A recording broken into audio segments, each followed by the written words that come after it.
guys. Today we are at the graveyard of the Outlaws Motorcycle Club. So this section of the cemetery is annexed. All of these graves right here are Outlaws Motorcycle Club members from the Dayton chapter and their family members.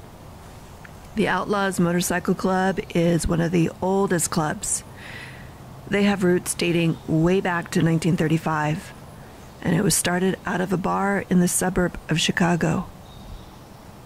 And as World War II went on, people coming back from that war were not really feeling like they were integrating back into society. So they began looking for a place to belong, looking for fellow members to have some kind of camaraderie with, or whatever, where they love to ride motorcycles. They hook up and they meet up, and the next thing you know, they form a club. And that's how a lot of the motorcycle clubs out there started. You got John William Jr. Yates and his wife Kathleen. They both died January 25th, 1975, and they died in an auto accident in Florida. It doesn't say if they were in a car or on a motorcycle.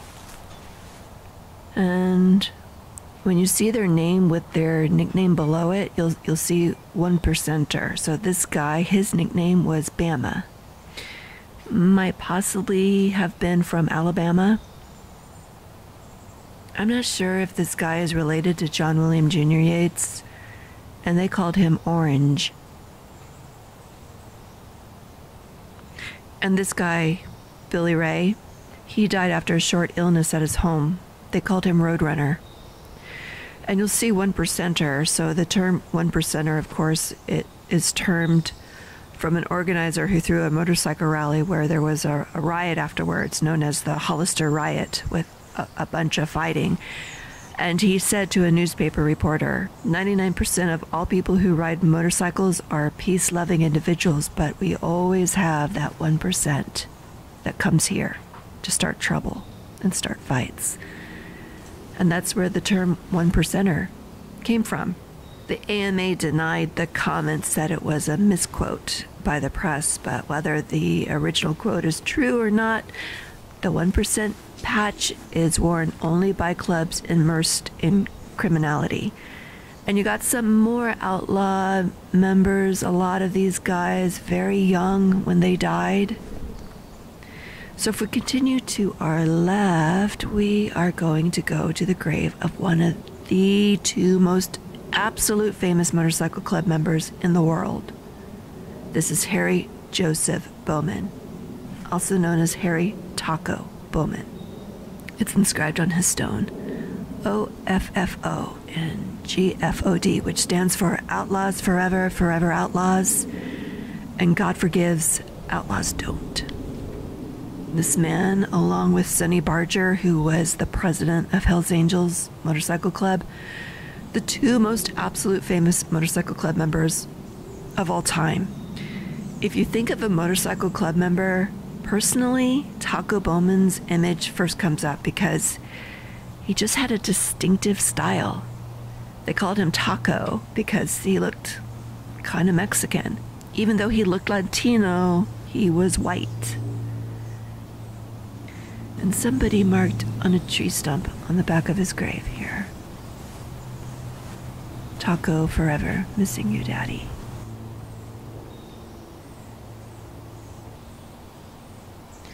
So Taco Bowman, at the time, in the late 1980s, early 1990s, was absolutely, probably the #1 most famous motorcycle club member in the world. And in the 1990s, the FBI put him on the top 10 most wanted list. He was on the run for about 2 or 3 years, and they finally caught him somewhere in Michigan. They tied him to at least 3 murders. They indicted him with a couple of the murders. They indicted him on firearms trafficking, drug trafficking, federal racketeering. Yeah, they really put the screws to this guy. He ended up getting 2 life sentences, and he did about 20 years in prison, and that's where he died of cancer. His funeral was so huge, they had to have his funeral out at the fairgrounds here Like 5,000 plus people went to this man's funeral.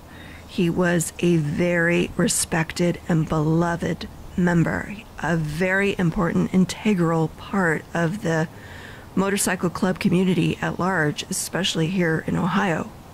Yeah, every time I think of a motorcycle club member, the image of Taco Bowman comes in my head. And America's fascination with motorcycle club members was really at an all-time high in the 1990s and the 2000s. To me, things have kind of slowed down now. You know, like, you say it like this: when it comes to motorcycle club members, do they have some criminals in their ranks? Well, of course they do. There's criminals that are police officers. Every club, every organization, you're always going to have your good and your bad. That's just how it works. Some people want to sell drugs.